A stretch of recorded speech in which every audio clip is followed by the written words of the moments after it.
کہ تم لوگ اس مکان کو بیچ دو، ہم یہاں سے جانے کو تیار ہیں۔ یہ کہہ کر انہوں نے فون رکھ دیا تھا اور بولی، میں ضروری سامان باندھ لیتی ہوں، کہیں بھی رہیں گے، کپڑے وغیرہ ضروری ہوں گے۔ میں نے سر ہاں میں ہلایا تو وہ کپڑے باندھنے کے لیے چلی گئی تھیں۔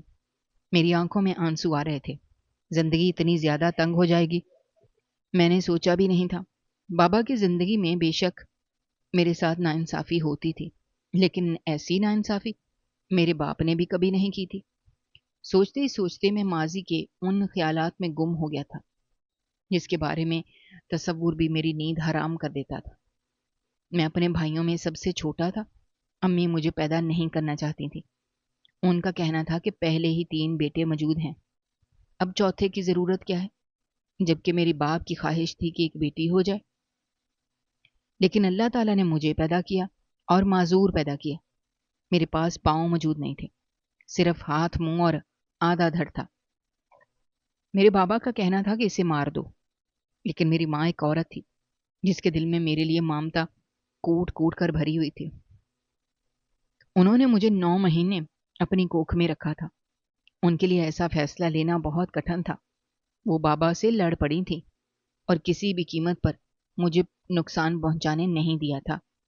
اسی بات نے میرے باپ کو میرا دشمن بنا دیا تھا۔ میں آہستہ آہستہ بڑا ہونے لگا تو اس بات کا احساس مجھے بھی ہونا شروع ہو گیا تھا کہ جو اہمیت میرے 3 صحت مند بھائیوں کو دی جاتی تھی وہ مجھے نہیں ملی تھی۔ عید پر ان تینوں کے تینوں دن کے 3 جوڑے آتے تھے اور میرا صرف ایک، وہ بھی میری ماں اپنی بچت سے لاتی تھی۔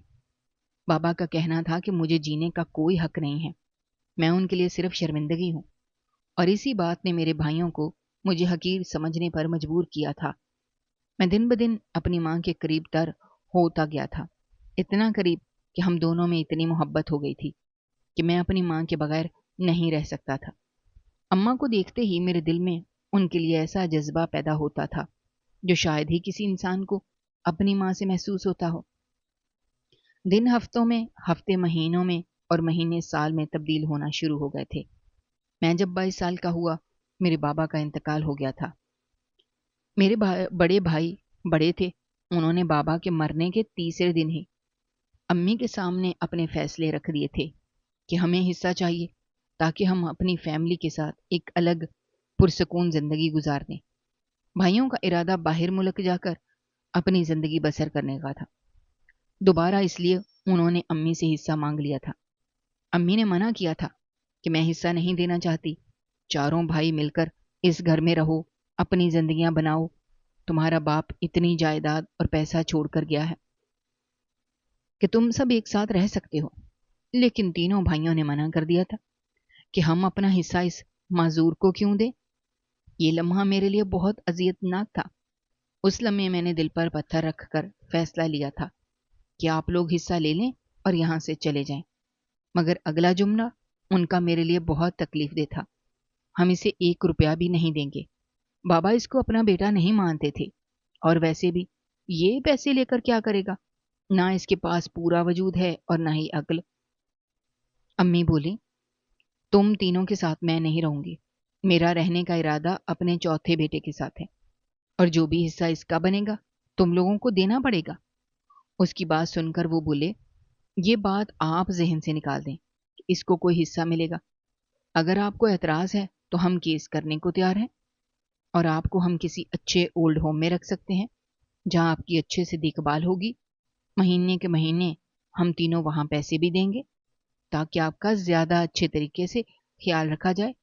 اب فیصلہ آپ پر ہے، آپ رہنا چاہتی ہیں یا نہیں، یا پھر اس کے ساتھ اپنی زندگی خوار کرنا چاہتی ہیں، کیونکہ یہ آپ کو کبھی بھی سکھ نہیں دے سکے گا۔ امی رونا شروع ہو گئی تھیں۔ میں نے آگے بڑھ کر امی کا ہاتھ پکڑا تھا اور انہیں دیکھتے ہوئے بولا، بے شک میں اپنی ماں کو وہ سکون نہیں دے سکتا جو ایک مکمل بیٹا دیتا ہے، لیکن میں پوری کوشش کروں گا اپنی ماں کا خیال رکھنے کا، ان کے حقوق پورے کرنے کا۔ تم لوگ جانا چاہتے ہو تو چلے جاؤ، ہمیں کوئی اعتراض نہیں ہے، اور بابا کی جائیداد کے 3 حصے ہی کر لو، کیونکہ تم سے لڑنا میرے بس سے باہر ہے۔ جن لوگوں میں انسانیت مر چکی ہے ان سے مقابلہ نہیں کیا جاتا۔ یہ کہہ کر میں اپنے کمرے میں چلا گیا تھا، اور اگلے 3 دن میں انہوں نے بابا کی فیکٹری، ان کی جائیداد سب بیچ دی تھی۔ صرف ایک ہمارا پرانا مکان رکھا تھا جو شاید ان کو یاد نہیں تھا۔ سب کچھ ہاتھ سے چلے جانے کے بعد امی اور میں اپنا سامان لے کر اس گھر میں اپنی زندگی شروع کر چکے تھے۔ نہ میرے دل میں پیسوں کی لالچ تھی، نہ میری ماں کے دل میں، اسی لیے ہمیں فرق بھی نہیں پڑا تھا۔ وقت گزرتا رہا اور اب پورے 5 سال گزر گئے تھے۔ اس درمیان میں نے بہت سی مشکلات کا سامنا کیا تھا۔ گھر میں فاقے کی نوبت تھی، مگر ہم ہمت نہیں ہارتے تھے۔ امی اکثر سلائی کے کپڑے لے لیا کرتی تھیں۔ ان کی بنائی بہت کمزور ہو گئی تھی، مگر اس کے باوجود وہ میری خاطر کام کرتی تھیں تاکہ گھر کا چولہا جل سکے۔ میں بھی سڑک پر بیٹھ کر لوگوں کے جوتے پالش کرتا تھا۔ جو پیسے ملتے تھے اس سے ہم راشن ڈال لیتے تھے۔ لیکن اب ان کا 5 سال بعد بیرون ملک سے واپس آنا اور اب اس گھر کا مطالبہ بھی کرنا میرے لیے اور میری ماں کے لیے بہت ہی مشکل تھا۔ میں جذبات میں رہ کر فیصلہ دے چکا تھا کہ یہ گھر بھی لے لو، مگر اب مجھے حقیقی پریشانی ہو رہی تھی کہ اگر یہ گھر چلا گیا میں اپنی ماں کے ساتھ کہاں رہوں گا؟ میرے پاس اتنی آمدنی نہیں ہے کہ میں اپنا گزارا اپنی ماں کے ساتھ کرائے کے مکان میں کر پاؤں۔ مجھے اب شدت سے رونا آ رہا تھا۔ آنکھوں سے آنسو بھل بھل بہنا شروع ہو گئے تھے۔ چند لمحے گزرے تھے، کمرے کے دروازے پر دستک ہوئی تھی۔ امی کمرے میں داخل ہوئی تھیں۔ میں نے فوراً اپنے آنسو صاف کر لیے تھے۔ امی مجھے روتا ہوا دیکھ چکی تھی۔ وہ میرے قریب آئی اور میرے کندھے پر ہاتھ رکھ کر بولی، بیٹا حوصلہ کرو، اب فیصلہ لے لیا ہے تو ہمیں مضبوطی سے کام لینا ہوگا۔ میں نے سر کو ہاں میں ہلایا۔ وہ مزید بولی، میں نے سامان سمیٹ لیا ہے، یہاں سے نکلتے ہیں۔ میں نے سر کو ہلکی جنبش دی تھی اور ہاتھوں کی مدد سے کمرے کے باہر آیا تھا۔ جیسے ہی ہم باہر آئے، دروازے پر تینوں بھائی کھڑے ہوئے تھے۔ ہمیں دیکھتے ہی وہ اماں کو دیکھتے ہوئے بولے، ابھی بھی وقت ہے، میں نے بہت اچھا اولڈ ہوم ڈھونڈا ہے، میں آپ کو وہاں داخل کروا دوں گا۔ وعدہ کرتا ہوں ہر مہینے آپ کے لیے پیسے بھیجوں گا تاکہ آپ کو اچھے طریقے سے رکھا جائے۔ اس کو جانے دیں، یہ اپنا بھیک مانگ کر گزارا کر لے گا۔ بابا اس کو ویسے بھی اپنی اولاد نہیں مانتے تھے۔ کبھی کبھی مجھے شک ہوتا ہے امی، جس ہسپتال میں آپ کی ڈلیوری ہوئی تھی وہ سرکاری تھا، ہو سکتا ہے یہ بدل گیا ہو، ہمارا سگا بھائی کوئی اور ہو۔ امی بھائی کی بات سن کر بولی، تمہاری ایسی دی ہوئی عیاشی پر میں 100 دفعہ لعنت بھیجتی ہوں۔ یہی بیٹا تھا جس نے مجھے تمہارے باپ کے مرنے کے بعد سنبھالا۔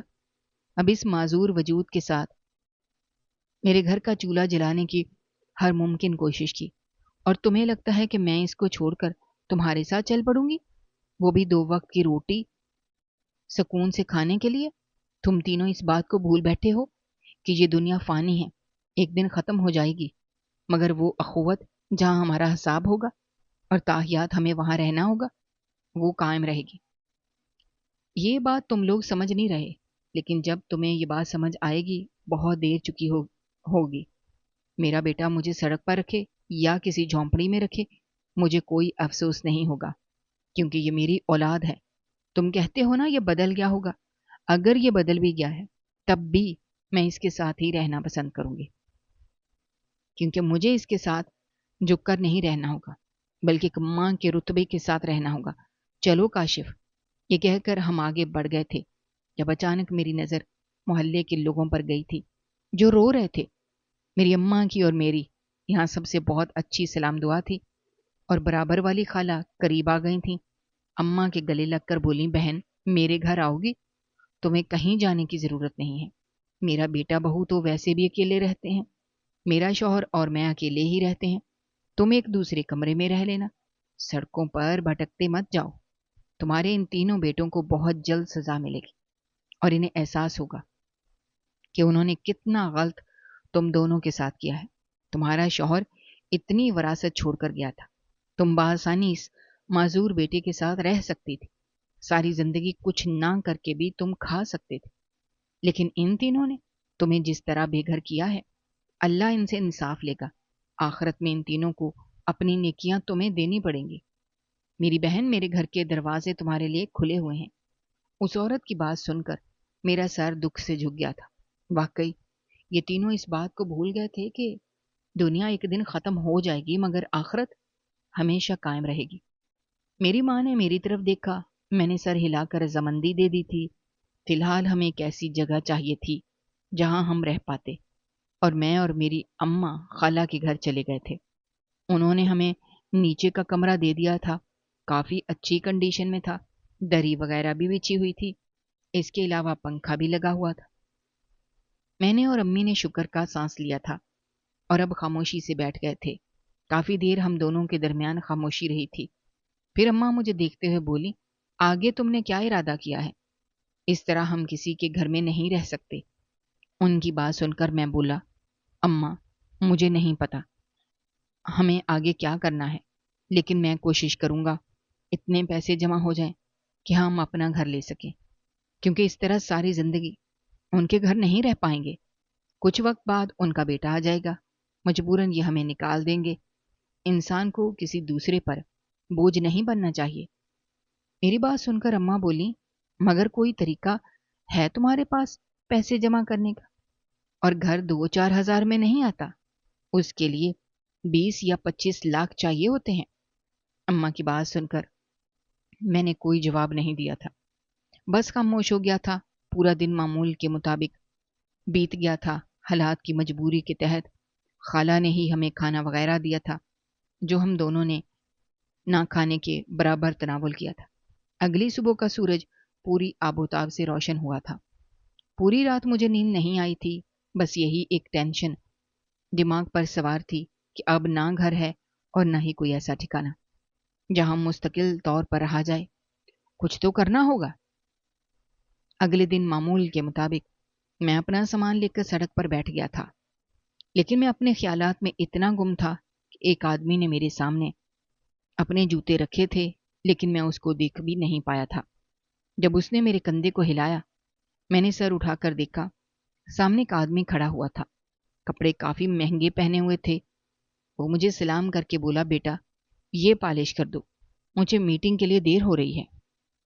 جلدی جلدی میں گندے جوتے پہن کر آ گیا۔ اب یہی جوتے پہن کر میٹنگ اٹینڈ کروں گا تو بہت غلط لگے گا۔ ان کی بات سن کر میں نے خاموشی سے جوتے پالش کیے تھے اور ان کے سامنے رکھتے ہوئے بولا، آپ کیا کاروبار کرتے ہیں؟ وہ بولے، میں کتاب چھاپتا ہوں، آج میری ملاقات کچھ رائٹر سے ہونے والی ہے، ان سے میں کہانیوں کے بارے میں جاننا چاہتا ہوں، میری کتابیں باہر ملک تک جاتی ہیں۔ ان کی بات سن کر میں بولا، آپ ہر قسم کے رائٹر سے ملاقات کرتے ہیں؟ مطلب ہر ایک کو موقع دیتے ہیں؟ وہ بولے، کیوں، تمہاری نظر میں کوئی رائٹر ہے کیا؟ وہ ساتھ ہی ساتھ جوتے بھی پہن رہے تھے۔ میں بولا، جی ایک رائٹر ہے، اس نے کہانی بھی لکھی ہوئی ہے، اگر آپ اس کی کہانی دیکھنا چاہیں تو کیا کل آپ دوبارہ یہاں پر آئیں گے؟ وہ بولے، کہانی کس طرح کی لکھی ہوئی ہے، اور یہ رائٹر پہلے بھی کام کر چکا ہے؟ میں نے سر نفی میں ہلایا تھا، انہیں دیکھتے ہوئے بولا، نہیں، پہلے کبھی دنیا کے سامنے ان کا لکھا ہوا شائع نہیں ہوا، مگر وہ لکھتے بہت اچھا ہیں۔ میں گزارش کروں گا ایک دفعہ آپ ضرور دیکھیں۔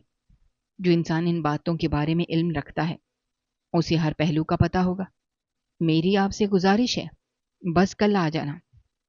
آج میں آپ کے سامنے وہ کہانی پیش نہیں کر سکتا، رابطہ کرنا ہوگا، تھوڑا وقت لگ جائے گا۔ میری بات سن کر وہ کچھ دیر خاموش رہے تھے، پھر بولے، اچھا ٹھیک ہے، لیکن دیکھو، شاید میں کل آؤں، مگر پرسوں اتوار ہے، لازمی شام تک تمہارے پاس آ جاؤں گا، لیکن تم پھر بھی کل اس رائٹر سے کہانی لے کر اپنے پاس رکھ لینا۔ اگر مجھے پسند آ گئی، میں اس انسان کی پوری زندگی بدل دوں گا۔ میں نے کئی رائٹر کو آسمان کی بلندی تک پہنچایا ہے، میری کتابیں باہر ملک تک پڑھی جاتی ہیں، میں مختلف زبانوں میں لکھ کر انہیں باہر ممالک میں شائع کرواتا ہوں۔ ان کی بات سن کر میں بولا، جی بس آپ پلیز پرسوں ضرور آنا، میں انتظار کروں گا۔ جبکہ وہ میرا کندھا تھپ تھپا کر اپنی گاڑی میں بیٹھ گئے تھے، روانہ ہو گئے تھے۔ میں گہری سوچ میں ڈوب چکا تھا، کیا واقعی مجھے کہانی انہیں دکھانی چاہیے؟ دراصل مجھے بچپن سے لکھنے کا بے حد شوق تھا۔ بابا نے صرف مجھے 5 جماعت تک اسکول جانے کی اجازت دی تھی، اس کے بعد میں نے دوبارہ اسکول کی شکل نہیں دیکھی تھی۔ یہی وجہ تھی کہ اکیلے رہ رہ کر میں بہت زیادہ بور ہو جاتا تھا۔ تب میں نے کتابیں پڑھنا شروع کی تھی۔